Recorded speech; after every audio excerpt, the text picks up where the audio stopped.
Hello students, आज हम discuss करने वाले हैं नेक्स्ट चैप्टर की, जिसका नाम है magnetic effect of electric currents. जैसे कि मैंने आपको बताया था कि जो इलेक्ट्रिक करंट होता है उसका एक हीटिंग इफेक्ट होता है, उसका एक मैग्नेटिक इफेक्ट होता है। तो आज हम डिस्कस करने वाले हैं magnetic effect of electric current की, राइट।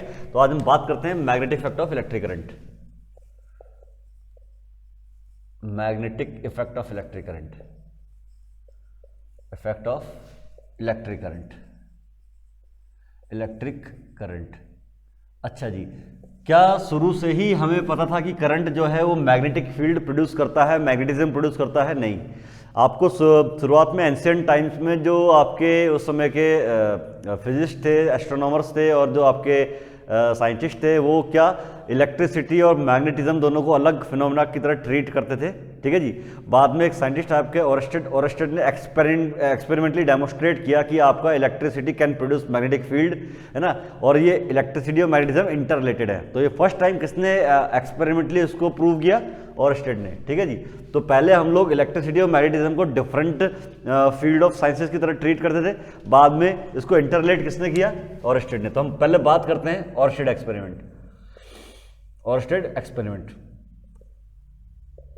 तो ओरस्टेड वाज द फर्स्ट जिन्होंने एक्सपेरिमेंटली डेमोस्ट्रेट करके दिखाया कि भैया इलेक्ट्रिसिटी से मैग्नेटिक फील्ड प्रोड्यूस कर सकते हैं। क्या किया इन्होंने एक बैटरी ली, है ना, वेरिएबल बैटरी, और यहाँ पर एक रजिस्टर है, ठीक है, स्विच है, और यहाँ पर कोई मैग्नेटिक सब्सटेंस, आप मैग्नेटिक सब्सटेंस जैसे कोई कंपास, मैग्नेटिक नीडल होगी, है ना, सुई, मैग्नेटिक नीडल है ये, आपने यहाँ पर रख दी, राइट। तो जैसे ही इन्होंने यहाँ पे करंट स्विच ऑन किया, सर्किट में करंट स्विच ऑन किया, तो स्विच ऑन करने से सर्किट में करंट फ्लो शुरू हो गया। करंट के फ्लो होते ही आप देखा गया कि इसके नेबर में जो रखी हुई मैग्नेटिक नीडल है डिफ्लेक्ट हो गई। क्या हो गई? डिफ्लेक्ट हो गई। इसने डिफ्लेक्शन शो किया। और आपको अच्छी तरह से पता है कोई मैग्नेटिक सब्सटेंस जो मैग्नेटिक सब्सटेंस जो होता है कोई, ये डिफ्लेक्शन तभी शो करता है जब कोई मैग्नेटिक फील्ड होती है। तो मतलब पहले तो ये डिफ्लेक्शन शो नहीं करी थी, तो कोई मैग्नेटिक फील्ड नहीं थी, पर जैसे आपने करंट को स्विच ऑन किया, स्विच ऑन करते ही क्या होगा, सर्किट में जैसे करंट का फ्लो शुरू हुआ तो इसने डिफ्लेक्शन शो किया, इस नीडल ने डिफ्लेक्शन शो किया। इसका मतलब करंट के प्रोड्यूस होने से कोई आपकी मैग्नेटिक फील्ड प्रोड्यूस हुई है, उस मैग्नेटिक फील्ड की वजह से जिस मैग्नेटिक नीडल ने आपका डिफ्लेक्शन शो किया है, समझते ना। इस बात को फर्दर वेरीफाई करने के लिए कि भैया ये जो मैग्नेटिक फील्ड प्रोड्यूस हुई है इस करंट की वजह से प्रोड्यूस हुई है, उन्होंने इस करंट को बढ़ा दिया, सर्किट में करंट की इंटेंसिटी बढ़ा दी, ठीक है जी। तो जैसे करंट की इंटेंसिटी बढ़ी, करंट बढ़ा सर्किट में, तो देखा गया डिफ्लेक्शन बहुत और भी ज़्यादा बढ़ गए। पहले डिफ्लेक्शन वीक थे, कम थे डिफ्लेक्शन, बाद में डिफ्लेक्शन और बढ़ गए। तो करंट बढ़ाने पर डिफ्लेक्शन बढ़ गए। और आपको होता है अगर डिफ्लेक्शन बढ़ गया तो उसका मतलब क्या है? डिफ्लेक्शन बढ़ने का मतलब है कि सर्किट में क्या होता है, सॉरी, मैग्नेटिक फील्ड की जो इंटेंसिटी है, मैग्नेटिक फील्ड की जो स्ट्रेंथ है, वो भी बढ़ गई है। तो ये हो ना हो, ये चीज़ आपकी इंटर रिलेट हो गई कि जो मैग्नेटिक फील्ड बन रही है वो उस करंट की वजह से बन रही है, और करंट को बढ़ाने पर वो मैग्नेटिक फील्ड की स्ट्रेंथ भी बढ़ रही है। फिर इस बात को फर्दर पूरी तरह से वेरीफाई करने के लिए कि इस करंट की वजह से ही वो मैग्नेटिक फील्ड बन रही है, ओरस्टेड ने क्या किया, करंट की डायरेक्शन सर्किट में क्या कर दी? रिवर्स कर दी। जैसे करंट की डायरेक्शन सर्किट में रिवर्स की गई तो आपने देखा जो नीडल का डिफ्लेक्शन की डायरेक्शन थी, पहले उस तरह डिफ्लेक्ट हो रही थी, वो भी उल्टे डायरेक्शन में डिफ्लेक्ट होने लगी। अभी इस तरह डिफ्लेक्ट होने लग गई, है ना, इस तरह डिफ्लेक्ट होने लग गई। तो डिफ्लेक्शन जो है, जो इसमें मैग्नेटिक नीडल का जो डिफ्लेक्शन है उसकी डायरेक्शन में रिवर्स हो गई। बस ये तभी पॉसिबल है जब जो मैग्नेटिक फील्ड इंड्यूस हो रही है उसकी डायरेक्शन भी क्या हो गई हो? रिवर्स हो गई हो। तो हो ना हो ये बात पूरी तरह से पुख्ता हो गई कि जो भी मैग्नेटिक फील्ड प्रोड्यूस हो रही है वो उस करंट की वजह से ही प्रोड्यूस हो रही है, और करंट को इंक्रीज या डिक्रीज या रिवर्स करने पर भी आपकी जो मैग्नेटिक फील्ड है वो आपकी इंक्रीज, डिक्रीज या रिवर्स हो रही है उसके अकॉर्डिंग। Is that clear? तो मतलब ये जो आपके पास एक्सपेरिमेंट है इसमें कुछ ऑब्जर्वेशंस थे। पहला ऑब्जर्वेशन क्या था इस एक्सपेरिमेंट का? पहला ऑब्जर्वेशन था हमारा, when there is a current in the circuit, जब सर्किट में करंट था, current in the circuit, the magnetic needle shown some deflection, कुछ डिफ्लेक्शन शो किया, सम डिफ्लेक्शन, ठीक है जी। दूसरी क्या थी? When the current is increased in the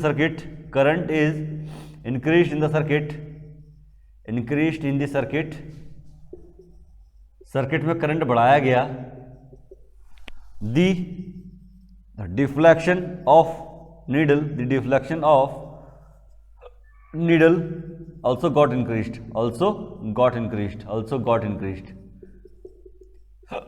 समझ गए, डिफ्लेक्शन में बढ़ गए। और लास्ट जो था, if the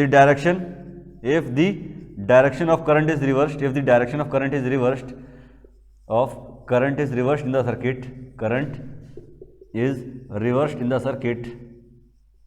in the circuit, circuit में करंट की डायरेक्शन रिवर्स कर दी गई, the deflection of magnetic needle also got reversed, वो भी रिवर्स हो गए। तो नीडल में जो डिफ्लेक्शन की डायरेक्शन थी वो भी रिवर्स हो गई। तो इन ऑब्जर्वेशंस के बेसिस पे क्या कंक्लूजन निकाला गया कि भैया बहुत ही important conclusion, electric current produces magnetic field, electric current produces magnetic field, और हमारे चैप्टर का आधार ही यही है, यही कंक्लूजन हमारे इस पूरे चैप्टर का आधार है कि भैया करंट जो है वो मैग्नेटिक फील्ड प्रोड्यूस करती है। समझ गए ना। उसके बाद आए बायोट एंड सावर्ट, उन्होंने अपना लॉ दिया, बहुत ही इंपॉर्टेंट लॉ है बायोट एंड सावर्ट्स लॉ। इन्होंने क्या बोला भाई, कि किसी पॉइंट पर स्मॉल करंट कैरिंग एलिमेंट के कारण, बहुत ही छोटा सा करंट कैरिंग एलिमेंट है, छोटा सा करंट जिसकी लेंथ कितनी है, डीएल लेंथ है। तो इस डीएल लेंथ के करंट कैरिंग एलिमेंट जिसमें से आई करंट फ्लो कर रहा है ना, आर दूरी पर, कितनी दूरी पर, आर दूरी पर मैग्नेटिक फील्ड की स्ट्रेंथ कितनी होगी, इस छोटे से इस पॉइंट पर कितनी मैग्नेटिक फील्ड की स्ट्रेंथ होगी, मतलब छोटा सा करंट कैरिंग एलिमेंट है जिसकी लेंथ कितनी है, डीएल है, आई करंट इसमें से फ्लो कर रहा है, इस आई करंट के कारण यहाँ से आर दूरी पर पॉइंट पी पर मैग्नेटिक फील्ड कितनी होगी। अच्छा जी, जो ये पोजीशन वेक्टर, इस पॉइंट पी का जो पोजीशन वेक्टर है ना, इस स्मॉल करंट कैरिंग एलिमेंट से ये जो पोजीशन वेक्टर है ये थीटा एंगल मेक कर रहा है, कितना एंगल मेक कर रहा है, डायरेक्शन ऑफ करंट से कितना एंगल मेक कर रहा है, थीटा एंगल पे है ये। तो इस छोटे से करंट कैरिंग एलिमेंट के कारण पॉइंट पी पर जो मैग्नेटिक फील्ड होगी वो डिपेंड करती है आई पे, समझ रहे हो। इस छोटे से करंट कैरिंग एलिमेंट के कारण जहाँ पे स्मॉल मैग्नेटिक फील्ड डीबी है, मैग्नेटिक फील्ड को हम बी से शो करते हैं, बी फॉर मैग्नेटिक फील्ड, ठीक है जी। तो छोटे से करंट कैरिंग एलिमेंट के कारण यहाँ पर जो मैग्नेटिक फील्ड है वो आई पे डिपेंड करती है, भैया कितना करंट है इसमें, इसमें भी डिपेंड करती है भैया इस करंट एलिमेंट की लेंथ कितनी है, डीएल। तो मैग्नेटिक फील्ड इस बात पे भी डिपेंड करती है कि इन दोनों के बीच की दूरी कितनी है, 1/r², ठीक है जी। और मैग्नेटिक फील्ड इस बात पे भी डिपेंड करती है कि ये कितना एंगल है, dV proportional to sine theta. अगर मैं इन सभी फैक्टर को कंबाइन करता हूं तो मुझे क्या मिलेगा, dV proportional to I D L sine theta upon r², समझ गए ना। और अगर हमें प्रोपोर्शनल साइन हटाना है तो हमें कांस्टेंट देना पड़ेगा, वो कांस्टेंट हमारे पास में क्या आता है, dB इक्वल्स टू हमारे पास आता है μ0 upon 4π I D L sine theta upon r²। तो ये हमारे पास इंपॉर्टेंट फॉर्मूला आता है, मतलब एक छोटे से करंट कैरिंग एलिमेंट के कारण पॉइंट पी पर जो मैग्नेटिक फील्ड है तो कौन से फैक्टर पे डिपेंड कर रही है। पहला फैक्टर क्या है, करंट, जितना ज्यादा इसमें करंट होगा उतनी स्ट्रॉन्ग यहाँ पर मैग्नेटिक फील्ड होगी। दूसरा फैक्टर क्या है, length of this current element, length कितनी है, स्मॉल करंट कैरिंग एलिमेंट की डीएल है, समझ गए। और यहाँ पर जो मैग्नेटिक फील्ड है पॉइंट पी पर, वो इस बात पे भी डिपेंड करती है कि ये पॉइंट पी इस करंट कैरिंग एलिमेंट से कितना दूरी पर है, 1/r² के प्रोपोर्शन में होगा मैग्नेटिक फील्ड की स्ट्रेंथ, समझ गए। और जो मैग्नेटिक फील्ड होगी वो उस एंगल पे भी डिपेंड करती है जो ये पोजीशन वेक्टर मेक कर, द पोजीशन वेक्टर और उसके करंट की डायरेक्शन के बीच का जो ये एंगल है इस पे भी डिपेंड करता है मैग्नेटिक फील्ड की स्ट्रेंथ। तो इन सभी फैक्टर को कंबाइन करेंगे आपको ये चीज मिलती है, प्रोपोर्शनल साइन हटाने के लिए आपको कांस्टेंट देना पड़ेगा, दैट इज कॉल्ड μ0 अपॉन 4π। तो यहाँ पे μ0 होता है ना, ये μ0 क्या होता है, ये होती है magnetic permittivity, permittivity of the medium between the element, जो आपका ये एलिमेंट है small current carrying element and point P और ये करंट कैरिंग एलिमेंट के बीच में जो मीडियम है उसकी मैग्नेटिक परमिटिविटी क्या है, ठीक है जी। तो sorry, magnetic permeability, it is not magnetic permittivity, it is magnetic permeability, ठीक है जी, परमिएबिलिटी, ठीक है जी। अच्छा जी, एयर के लिए μ0 की वैल्यू कितनी होती है, फॉर एयर के लिए, फॉर एयर ये म्यू नॉट की वैल्यू कितनी होती है, ये होती है 4 पाई इंटू 10⁻⁻⁷, ठीक है, -7 टेस्ला मीटर पर एम्पियर। ये आपकी म्यू नॉट की यूनिट होती है, टेस्ला मीटर पर एम्पियर, ठीक है जी। तो आपको पता होना चाहिए, पहली बात, दो चीज़ें हमारी इंपॉर्टेंट है इसमें। पहली बात तो आपकी करंट कैरिंग एलिमेंट है, कोई भी करंट है वो मैग्नेटिक फील्ड प्रोड्यूस करता है, और कोई स्मॉल करंट कैरिंग एलिमेंट जो होता है कितनी मैग्नेटिक फील्ड प्रोड्यूस करता है, ये किन फैक्टर पर डिपेंड करता है, आप इस फॉर्मूले में नज़र मार लीजिए, राइट। तो ये था आपका क्या बोलते हैं, करंट जो है मैग्नेटिक फील्ड प्रोड्यूस करता है, उसको एक्सपेरिमेंटली डेमोस्ट्रेट किया किसने, आपके ऑर्स्टेड ने। उसके बेसिस पर ये बायोट सावर्ट का लॉ है कि स्मॉल करंट कैरिंग एलिमेंट किसी पॉइंट पर कितनी मैग्नेटिक फील्ड प्रोड्यूस करता है, ठीक है जी। अब हम बात कर लेते हैं, ये जो यहाँ पर आपने फाइंड किया, ये स्मॉल करंट कैरिंग एलिमेंट किस पॉइंट पर आपने जो यहाँ पर फाइंड किया, ये था किसी स्मॉल करंट कैरिंग एलिमेंट के कारण किसी पॉइंट पर कितनी मैग्नेटिक फील्ड है, ठीक है जी। अगर आपका करंट कैरिंग एलिमेंट स्मॉल ना होके थोड़ा लार्ज हो, है ना, थोड़ा बड़ा करंट कैरिंग एलिमेंट हो, उसके कारण कितनी मैग्नेटिक फील्ड होगी, इसको देख लेते हैं हम लोग। मैं कह रहा हूँ कि मेरे पास अब जो करंट कैरिंग एलिमेंट है वो स्मॉल नहीं है, बड़ा करंट कैरिंग एलिमेंट है, ठीक है जी। इन्फिनिट लॉन्ग वायर मैं मान लेता हूँ एक बार के लिए, ठीक।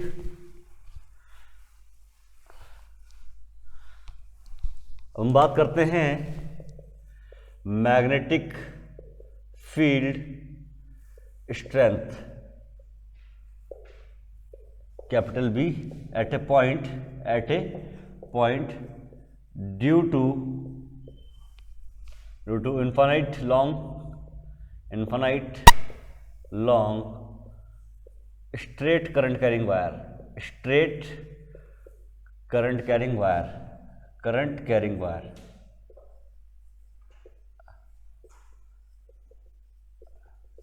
हमारे पास में एक infinite long straight current carrying wire है, इसमें आई करंट फ्लो कर रहा है।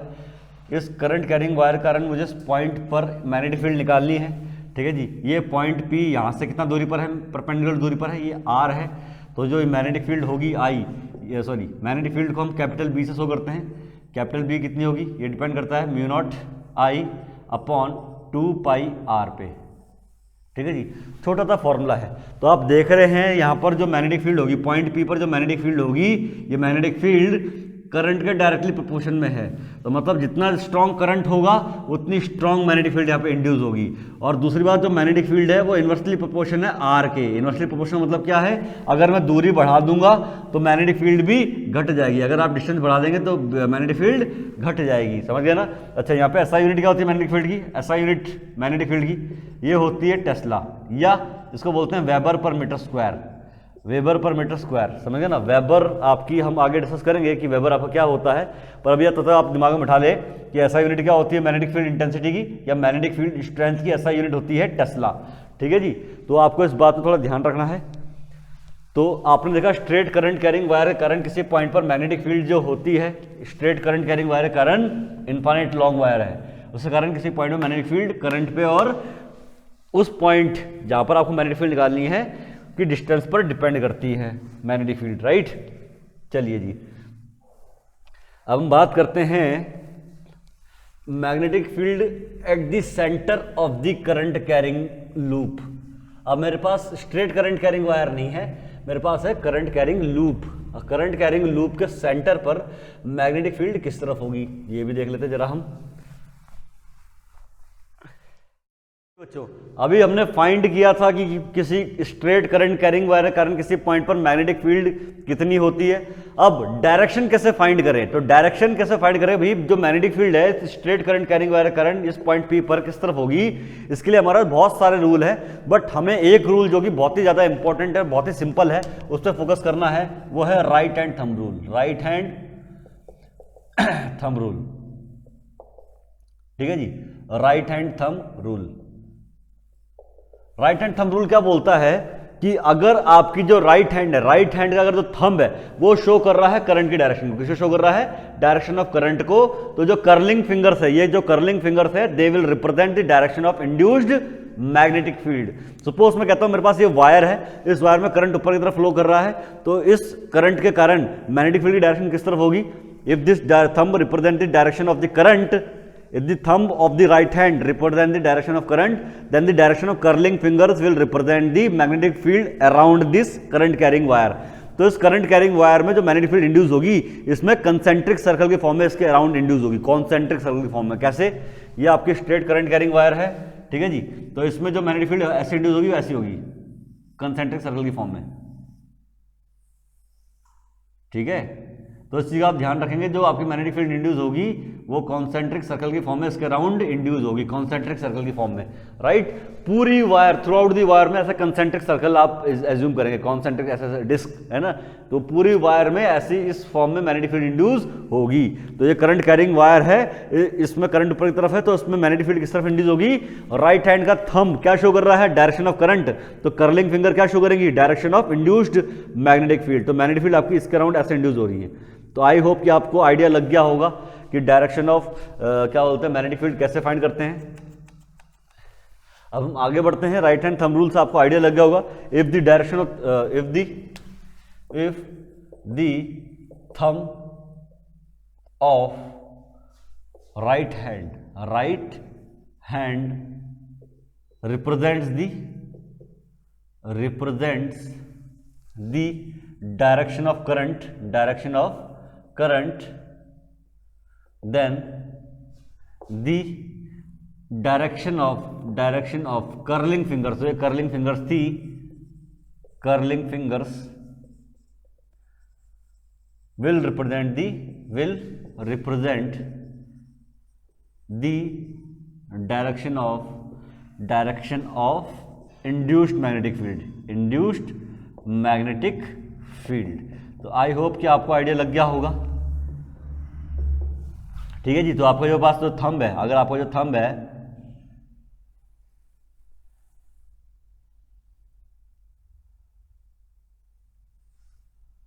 ठीक है जी, आपका जो थंब है वो शो कर रहा है मैग्नेटिक फील्ड की डायरेक्शन को, ठीक है जी। तो अगर ये थंब शो कर रहा है मैग्नेटिक फील्ड की डायरेक्शन को, सॉरी थंब शो कर रहा है करंट की डायरेक्शन को, जो कर्लिंग फिंगर्स हैं ये क्या शो करेंगी? मैग्नेटिक फील्ड की डायरेक्शन को। आई होप कि आपको आइडिया लग गया होगा, ठीक है जी। तो इस चीज़ का आप ध्यान रखेंगे। अब हम आगे बढ़ते हैं, ठीक। अच्छा जी, मैं आपको फिर से बता दूं, मैं आपका जो ये जो राइट हैंड थंब रूल है ये आपका स्ट्रेट करंट कैरिंग वायर के लिए अलग तरीके से डिफाइन होता है। और अगर यहाँ पे इसकी जगह कोई गोल गोल करंट कैरिंग वायर है, करंट किसी लूप में फ्लो कर रहा है, तो उसके लिए ये सेम टू सेम जो राइट हैंड थंब रूल है ये अलग तरीके से डिफाइन होता है, ठीक है जी। तो अब हम बात करते हैं, नेक्स्ट हमारे पास टॉपिक है क्या? Magnetic field intensity due to current carrying loop. किसी पॉइंट पर मैग्नेटिक फील्ड स्ट्रेंथ कितनी होगी due to current carrying loop. तो अब हमारे पास में क्या है? अब हमारे पास में स्ट्रेट वायर नहीं है, एक गोल गोल वायर है, करंट कैरिंग वायर है, उसके कारण हमें मैग्नेटिक फील्ड फाइंड करनी आनी चाहिए, ठीक है भाई। तो देखते हैं कैसे फाइंड करते हैं।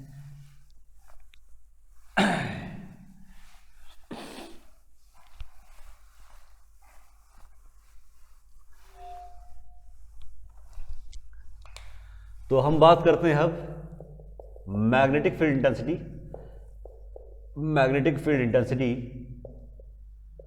Eight a point due to current carrying loop.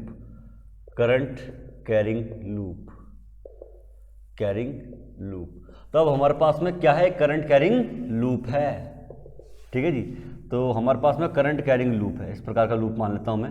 इसमें आई करंट फ्लो कर रहा है, कितना करंट है? आई करंट है, ठीक है जी।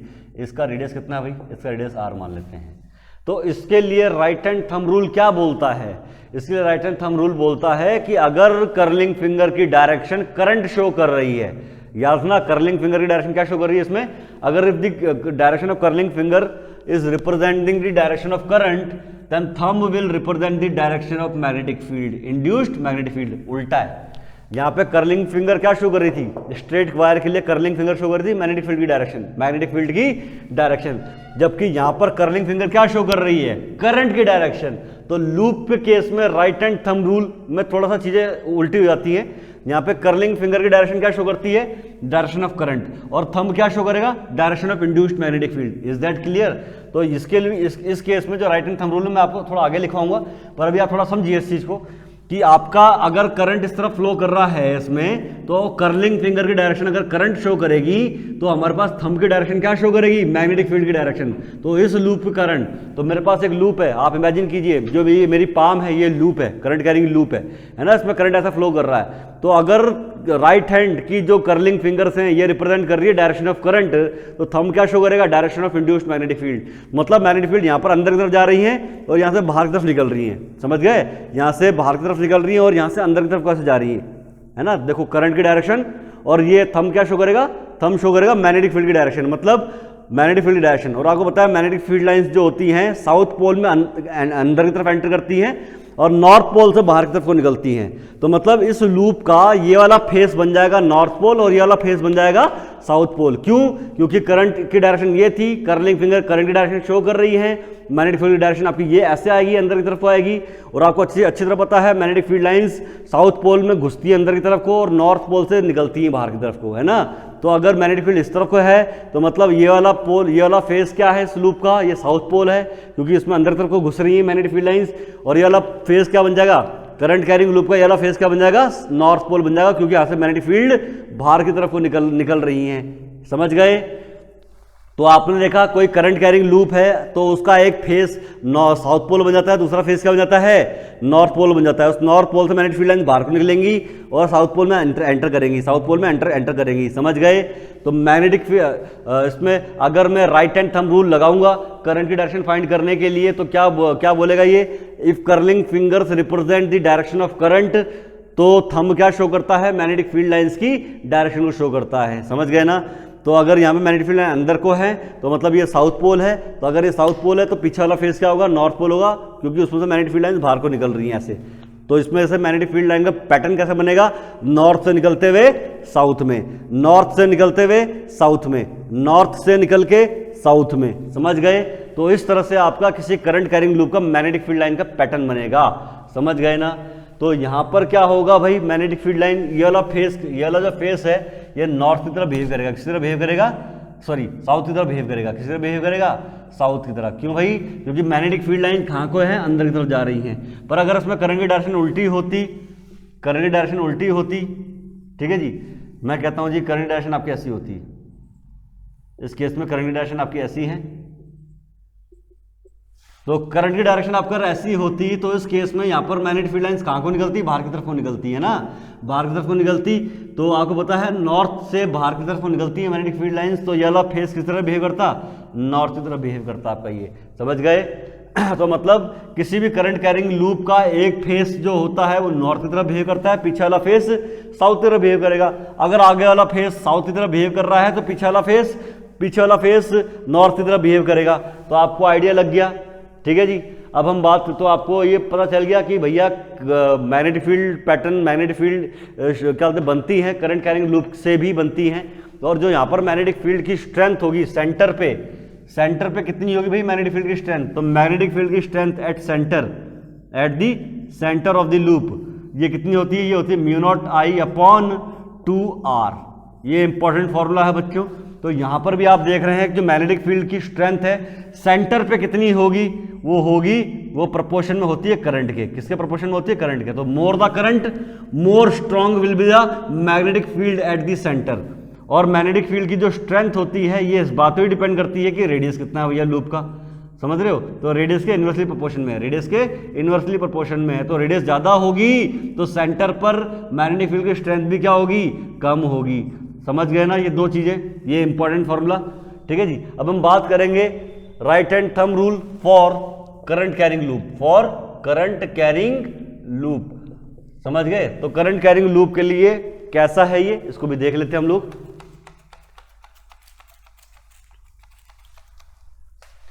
तो ये जो था ना पहले वाला, ये था स्ट्रेट करंट कैरिंग वायर के लिए मैग्नेटिक फील्ड की डायरेक्शन फाइंड करने के लिए था। अब हम बात करते हैं same right hand thumb rule for current carrying loop. तो करंट कैरिंग लूप के लिए अगर आपको राइट हैंड थंब रूल लगाना है तो क्या करना पड़ेगा, देखते हैं।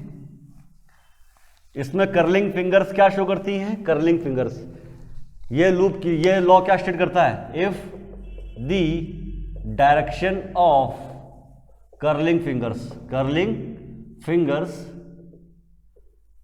represents the direction of current,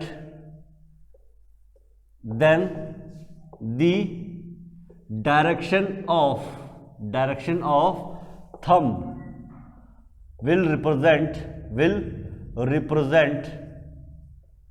the direction of induced magnetic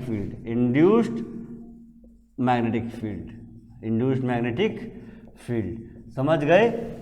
तो इसमें कर्लिंग फिंगर की डायरेक्शन क्या शो करती है, डायरेक्शन ऑफ करंट, तो थंब की डायरेक्शन क्या शो करेगी, direction of induced magnetic field. आप समझ गए? तो आपको आइडिया लग गया, करंट कैरिंग लूप का एक फेस बनता है नॉर्थ, दूसरा फेस बनता है साउथ। ठीक है जी। तो इस तरह से आपको फाइंड करनी है मैग्नेटिक फील्ड की direction due to a straight current carrying wire and due to a current carrying loop. तो आई होप कि आपको चीजें समझ में आ गई होंगी। ठीक है जी। तो आगे बढ़ते हैं हम लोग बच्चों, आगे नेक्स्ट हमारा इंपॉर्टेंट टॉपिक है एम्पियर सर्किटल लॉ। ठीक है जी। एम्पियर सर्किटल लॉ को मैं स्किप कर देता हूं। ठीक है, तो मैं भी डायरेक्ट जंप करता हूं किस पर, आपका सोलेनॉइड पर। ठीक है जी। अब कोई करंट कैरिंग सोलेनॉइड है, उसके अंदर मैग्नेटिक फील्ड कितनी होगी, कौन कौन से फैक्टर पे डिपेंड करती है, देख लेते हैं हम लोग। मैं बता चुका हूं ना आप लोगों को, मैग्नेटिक फील्ड इंटेंसिटी जो होती है कैपिटल बी, मतलब उसकी एसआई यूनिट क्या होती है, टेस्ला। इस चीज का ध्यान रखेंगे आप लोग, या वीबर पर मीटर स्क्वायर। ठीक है जी। जो बिल्कुल स्किप करके देख रहे हैं बच्चों वीडियो, तो प्लीज एक बार वीडियो को पूरा देखें, तभी आपको चीजें समझ में आएंगी। Each and every word, each and every second आपका इंपॉर्टेंट है। ठीक है। तो फिजिक्स वो नहीं है कि आपने स्किप करके देखा और आपको चीजें समझ में आ गई। ठीक है। जिस शॉर्टकट के चक्कर में मत पड़िएगा, शॉर्टकट के चक्कर में पड़ेंगे तो भाई लेने के देने पड़ जाएंगे। आगे बढ़ते हैं हम लोग, नेक्स्ट हमारे पास टॉपिक है मैग्नेटिक फील्ड इंटेंसिटी।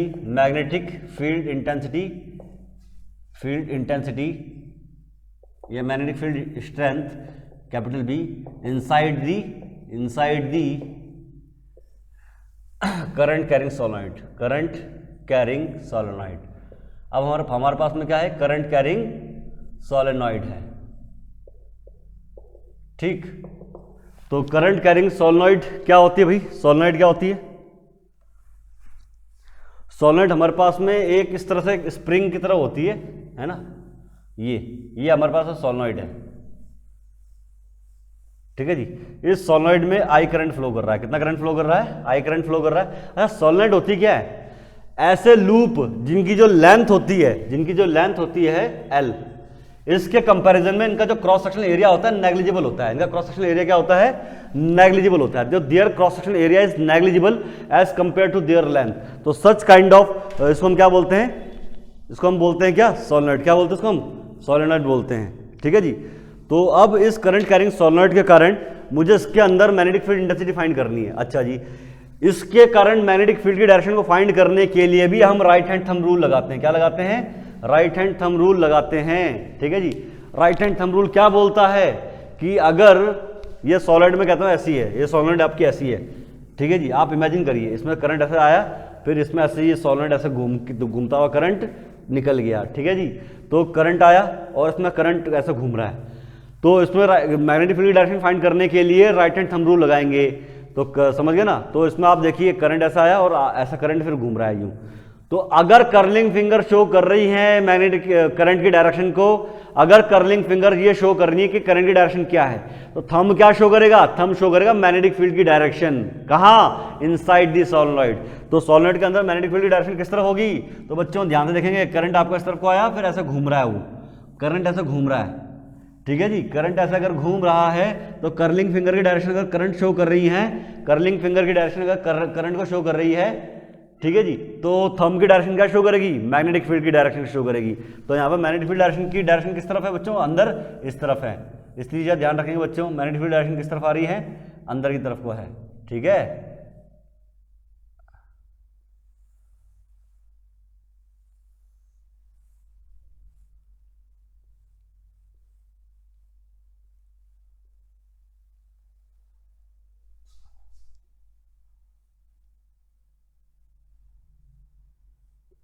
ठीक है जी। तो यहाँ पर मैग्नेटिक फील्ड की डायरेक्शन बच्चों किस तरफ है, इस तरफ को है, ठीक है, इस तरफ को है।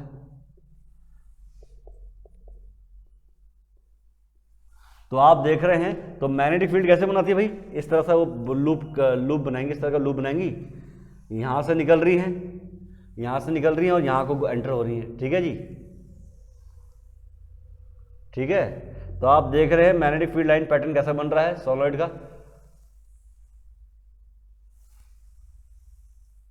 ठीक है। तो आप देख रहे हैं अंदर जो मैग्नेटिक फील्ड है उसको मैं बी मान लेता हूं, कितना मान लेता हूं मैं, बी है, अंदर जो मैग्नेटिक फील्ड उसको हम बी मान लेते हैं, ठीक है। तो अंदर जो मैग्नेटिक फील्ड है वो बी है, याद ना, अंदर, बाहर तो हम जीरो मानते हैं क्योंकि बाहर बहुत ही वीक मैग्नेटिक फील्ड होती है, उसको आप जीरो ले सकते हैं। तो आप देख रहे हैं सोलेनोइड का एक एंड से तो मैग्नेटिक फील्ड लाइन बाहर को निकल रही है और दूसरे एंड में एंटर हो रही है अंदर, दूसरे एंड से अंदर की तरफ एंटर हो रही है। तो मतलब एक जहां से बाहर की तरफ निकल रही है मैग्नेटिक फील्ड उसको हम बोलते हैं नॉर्थ पोल, क्या बोलते हैं उसको हम लोग, नॉर्थ पोल। तो जहां से मैग्नेटिक फील्ड लाइन बाहर को निकलती है वो नॉर्थ पोल की तरफ बिहेव करता है, जहां से एंटर हो रही है उसको वो साउथ पोल की तरफ बिहेव करता है। तो आपने देखा इस करंट कैरिंग सोलेनोइड का, इस करंट कैरिंग सोलेनोइड का एक एंड तो बन गया नॉर्थ पोल, दूसरा एंड में क्या बन गया, साउथ पोल। नॉर्थ पोल से मैग्नेटिक फील्ड लाइन बाहर को निकल रही है, साउथ पोल में एंटर हो रही है अंदर, समझ गए ना। अच्छा जी, हम सपोज कर लेते हैं इस सोलेनोइड में कितने टर्न्स हैं, capital N number of turns हैं, 1 टर्न 2 टर्न 3 टर्न 4 टर्न, कितने टर्न मान लेते हैं, let capital N is the total number of turns, total number of turns, कितने टर्न्स है इसमें, कैपिटल एन टर्न्स हैं, ठीक है जी। तो स्मॉल एन क्या है, स्मॉल एन होते हैं number of turns per unit length. तो स्मॉल एन क्या है, number of turns unit length में, number of turns per unit length, समझ गए ना। तो अगर मैं कहता हूं स्मॉल एल लेंथ में कैपिटल एन टर्न्स हैं, स्मॉल एल लेंथ में कितने टर्न्स हैं, कैपिटल एन, तो 1 मीटर लेंथ में कितने टर्न होंगे, वो होंगे कैपिटल एन अपॉन एल, इसी को तो बोलते हैं स्मॉल एन। तो स्मॉल एन क्या चीज है, number of turns per unit length, 1 metre length में कितने टर्न्स हैं, वो है स्मॉल एन है, ठीक है जी। तो अच्छा जी, तो अगर हमें पता है ये सोलेनोइड जिसमें कि आई करंट फ्लो कर रहा है, इसके per unit length small N number of turns है, कितने टर्न्स है, small N number of turns है, तो इसके अंदर किसी पॉइंट पर मैग्नेटिक फील्ड कितनी होगी, मैग्नेटिक फील्ड ये डिपेंड करती है बच्चों, तो ये इसके अंदर किसी भी पॉइंट पर मैग्नेटिक फील्ड जो होगी वो होगी म्यू नॉट स्मॉल एन आई, समझ गए। तो इसके अंदर किसी पॉइंट पर जो मैग्नेटिक फील्ड होती है वो डिपेंड करती है नंबर ऑफ टर्न्स कितने हैं पर यूनिट लेंथ और करंट कितना है, ठीक है जी। तो यहां पर अगेन म्यू नॉट क्या चीज है, इसे बोलते हैं magnetic permeability, permeability of core of solenoid, core of solenoid. तो सोलेनोइड के अंदर जो भी है, सोलेनोइड के अंदर जो भी है एयर है उसका, उसकी मैग्नेटिक परमिएबिलिटी, एयर है कुछ भी है, आपने जो भी सोलेनोइड के अंदर भरा हुआ है ना, उसका जो कोर होगा उसकी मैग्नेटिक परमिएबिलिटी होता है। अगर एयर है वो तो एयर की परमिएबिलिटी, अभी बताया था मैंने आपको 4 पाई 10 की पावर -7, ठीक है, टेस्ला मीटर पर एम्पियर होता है, ठीक है जी। तो आई होप कि आपको चीजें समझ में आ गई होंगी, ठीक है जी। तो ये चीजें आपको दिमाग में रखनी है कि सोलेनोइड के कारण कितनी मैग्नेटिक फील्ड होती है, करंट कैरिंग लूप के कारण उसके सेंटर पर कितनी मैग्नेटिक फील्ड होती है, और स्ट्रेट करंट कैरिंग वायर के कारण किसी पॉइंट पर कितनी मैग्नेटिक फील्ड होती है, ठीक है जी। और ये सारा सिलसिला कहां से शुरू हुआ था, ये शुरू हुआ था ओरस्टेड एक्सपेरिमेंट से। ओरस्टेड ने एक्सपेरिमेंटली डेमोस्ट्रेट किया था कि भैया कोई करंट कैरिंग वायर होती है, कोई करंट कैरिंग जो करंट होता है वो मैग्नेटिक फील्ड प्रोड्यूस करता है, समझ गए ना। तो अब अगर करंट मैग्नेटिक फील्ड प्रोड्यूस करता है तो स्ट्रेट करंट कैरिंग वायर किसी पॉइंट पर कितनी मैग्नेटिक फील्ड प्रोड्यूस करेगी, पढ़ चुके हैं हम लोग, ठीक है जी। करंट कैरिंग लूप अपने के सेंटर पर कितनी मैग्नेटिक फील्ड होगी वो भी हम पढ़ चुके हैं, ठीक है जी। अब सोलेनोइड के सेंटर में, सोलेनोइड के अंदर किसी पॉइंट पर कितनी मैग्नेटिक फील्ड होगी, ये रहा फॉर्मूला, ठीक है जी। तो बच्चों आपको मोटे मोटे तौर पर ये चीजें ध्यान रखनी है। अगर आप लोगों को दिख रहा हो कि आपके पास जो सोलेनोइड है, आपको नहीं लगता है ये सोलेनोइड एक बार मैग्नेट की तरह बिहेव कर रही है, क्योंकि बार मैग्नेट तो ऐसे ही होता है। बार मैग्नेट क्या होता है बच्चों, ऐसा मैग्नेट होता है, आपने बचपन में खेला भी होगा उससे, एक पॉल नॉर्थ की तरह बिहेव करता है, एक साउथ की तरह बिहेव करता है। इसकी जो मैग्नेटिक फील्ड लाइन पैटर्न बनती है, इसका भी मैग्नेटिक फील्ड लाइन पैटर्न कैसे बनता है, इसका कैसे बनता है, magnetic field line north pole से निकल के साउथ पोल में एंटर हो रही है, नॉर्थ से निकल के साउथ में घुस रही है, ऐसे तो बनता है इसका मैग्नेटिक फील्ड लाइन पैटर्न, है ना। नॉर्थ से निकल के मैग्नेटिक फील्ड लाइन साउथ में घुस रही है, नॉर्थ से निकल के साउथ में घुस रही है, ठीक है जी। तो इसका मैग्नेटिक फील्ड लाइन पैटर्न कैसे बनता है ना। तो आप देख रहे हो कि ये करंट कैरिंग जो सोलेनोइड है ये बार मैग्नेट की तरह बिहेव कर रही है, किस तरह बिहेव कर रही है, बार मैग्नेट की तरह। तो current carrying solenoid, a current carrying solenoid, A current carrying solenoid, behaves like a current carrying